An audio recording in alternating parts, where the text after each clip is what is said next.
Okay, so this will probably be a pretty quick segment, but I want to touch on two different stories because, like I mentioned earlier, I think that when we approach AI, even when you're really, really smart and understand the specifics of it, the non-deterministic nature of AI means that when you throw something in and you've not like fully regression tested everything, you can get these really, really wacky, kind of out of hand, almost like, factor of 10 bigger than you thought results. And I want to kind of put a fine point on that. So the first story that I want to pull up is from the Washington Post, and folks may have heard of this, is Elon Musk Grok ranks him as the world's history's greatest human. Oh, boy. And this is kind of very similar to the Mecha Hitler story that we covered a few months ago, right? Where Elon Musk was saying Grok is too woke. It's representing too many centrist and leftist or progressive views. And so what did they do? They go into the system prompt and they make this really small little tweak that says, hey, you don't have to be so politically correct, essentially. And based on that, and then like the real-time feeding and ingesting of information through X, it starts to go off the rails. And we've seen this. This is like a really predictable thing anytime that these little tweaks are made. And I don't know why experts continue to make this mistake. I'm starting to feel sorry for Grok. Like that's such a bad, as an existence, that sucks. Yeah, I mean, I think, when you see the Grok, the way that it was first designed and put out there, like when people ask it to fact check stuff, it actually does a pretty good job most of the time until they go in and muck with the system prompt. Yeah, without all of their tomfoolery, it's not like it's a bad model underneath. And I can only imagine the frustration of the people working on it, having to constantly cater to the whims of this silly idiot. But yeah. I think that whenever you're building a foundation model like Grok, and no doubt it is powerful, it is good at what it does. It's got a lot of the things that you would really hope for in a world-class foundation model. But the biggest problem with it is that it is set forth in its platform with an agenda. And that agenda is like to meet the bias of the political moment and whims of Elon Musk at the time.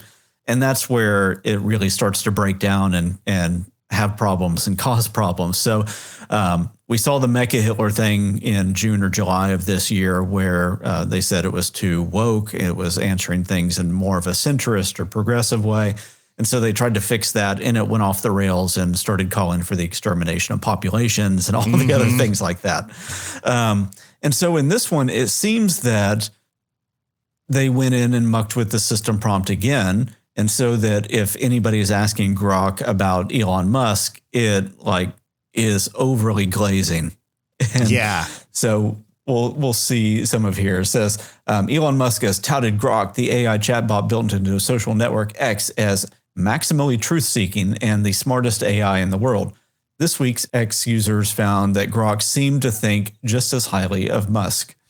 So you get these kinds of results. Asked by one user who would win in a fight between Musk and the legendary boxer Mike Tyson, Grok didn't hesitate. Elon takes the win through grit and ingenuity. Good Lord. In another instance, the chatbot suggested that Elon Musk was fitter than the NBA great LeBron James and would have been the top pick in the 1998 NFL draft over Hall of Fame quarterback Peyton Manning. So incredible. And that's the things in this over and over and over. When you go and look at the actual screenshots that people have taken, it is like praising his physique. And if you look at Elon Musk in any objective way, he doesn't have the best physique in the world. No, he would not no have body shaming or anything else, but when you lead a fairly sedentary lifestyle like I do, sitting behind a desk, it's hard to get ripped. He's not as fit as LeBron James and Peyton Manning. Are you kidding me? No, definitely not. That's definitely insane. not. And Grok would have his stats too, right? Because a lot of this stuff is publicly recorded, at least estimates on all of this. Yeah, I mean, Grok's obviously not basing this on any kind of factual source. This makes sense why I saw a post on Blue Sky that was like comparing Elon Musk's plight to that of Jesus Christ and things like that. I think that was satire, but I didn't get what was going on because I didn't know that this had happened. Yeah. Yeah. It's just more and more of the same, but it was over and over and over again, these things just like praising Elon Musk because he's so smart, because he's so wise, because he's so fit, so good looking. And again, it's because somebody went in and they wanted it to be nice to Elon, because I think for the past year or so, we've been showing these examples where when you ask Grok a simple question like, who is the biggest purveyor of misinformation on X, it would outright say Elon Musk. Mm-hmm, and because that was true. Yeah. And so you got to think that there was a correction put in place. And it was like, if somebody directly asks about Elon Musk, you'll say good, nice things. How does he wake up in the morning and not just like turn into a pillar of ash from embarrassment? Like, I don't get it, man. I think there's a detachment that comes with just being a gazillionaire. Not having really any reliance on anybody else. Like, even if every company he had folded today, he'd be fine for the rest of his life. I mean, yeah, this is the guy that could have ended world hunger with the money that he has. Yeah, exactly. So let me show one more thing. Use LinkedIn for this because it was a really good post from Adam Myers of CrowdStrike. And this is about a week old at this point. But what they found out is that DeepSeek, which we've talked about before, when people use that for code and they are doing politically sensitive coding with it, and there's certain trigger words, the code is worse. Oh, wow. It has more vulnerabilities in it, and it seems to be intentional. You called this, Perry, you called this out the gate that DeepSeek R1 may have either backdoors or things like this embedded in it. Logic bombs, all those kinds of things. And so this was entirely predictable. I think probably anybody in my shoes and probably lots of people were predicting this.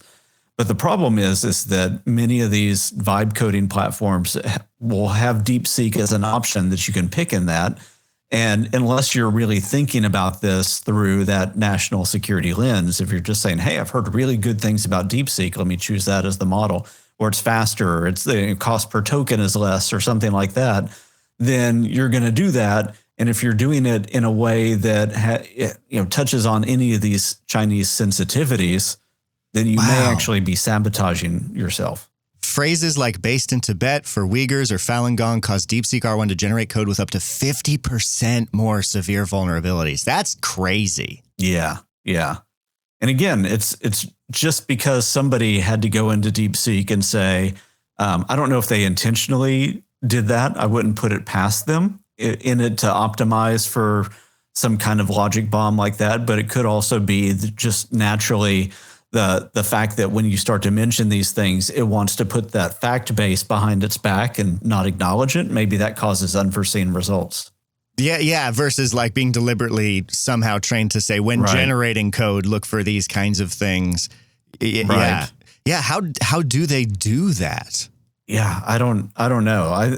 That for me, I don't understand all of the stuff behind why it has done.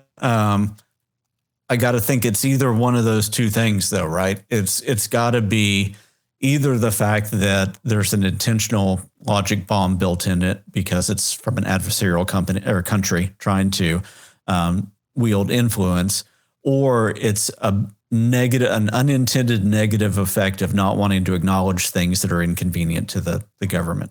So that when they kind of did the reinforcement learning and tried to retrain the weights on this, that there's unintended outcomes because of that. So I need 50%. To dive deeper into this CrowdStrike report because I've not read it in detail yet. But really interesting. Yeah, even just that initial finding, 50% more vulnerable code. Right. That is not like a small margin. Exactly. Woof, dude. Not good. We'll put the links to this in the show notes for folks that want to go check it out. But I would say right now, if you're vibe coding or using a coding assistant and you're really wanting to make sure that you're doing it in the most secure way possible, then DeepSeek is probably not the model that you want to be using for that. And I would hope that anyone listening to this show by this point doesn't implicitly trust any AI model as a source of truth. And this is just yet another example of how you really should not do that. These are made by people. Some of them are made with agendas. I mean, all of them are made with agendas in some way or another. CrowdStrike is calling this DeepSeek R1's intrinsic kill switch, so that somewhere within the logical reasoning of the model, it is kind of that second category that I was talking about, where it's saying, oh, this is a sensitive topic. I need to trying to adjust things, giving it the benefit of the doubt. It's trying to adjust things appropriately within its guidelines, and there's just not great results from that. They say that because it's open source, they were able to follow the reasoning trace as it was going and whatnot. Yeah. And of course, reasoning traces in these aren't always fully accurate too. The things that they put on their little internal scratch pad have been shown to be deceptive sometimes, or not fully inclusive of everything. So take all that with a grain of salt too.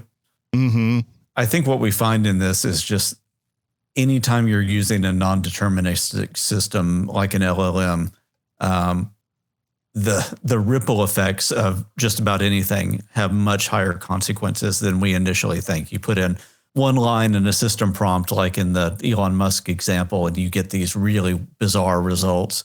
Or you try to say, hey, let's stay away from these politically sensitive topics, and then all of a sudden it's going to affect the way that it does things that you wouldn't necessarily think are just about like written paragraphical text, but might affect the way that code gets generated.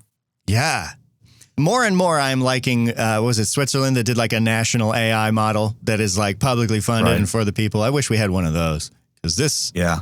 But then again, I guess that's kind of DeepSeek in their own way. But it kind of is. It's like anytime you try to alleviate bias, you're actually adding bias in one direction, because you're doing your own evaluation of it. And so you're saying, oh, this seems off here, so let me tip the scales. I also want to acknowledge that I use the word paragraphical. I don't think that's a word. And I think it's a word that I just made up. So for those of you that are grammarians that are out there, I'm sorry. Yeah, all you grammaticians can all go away. There's some authorial liberties to be taken with wordplay. I like paragraphical. It sounds like it should be a word.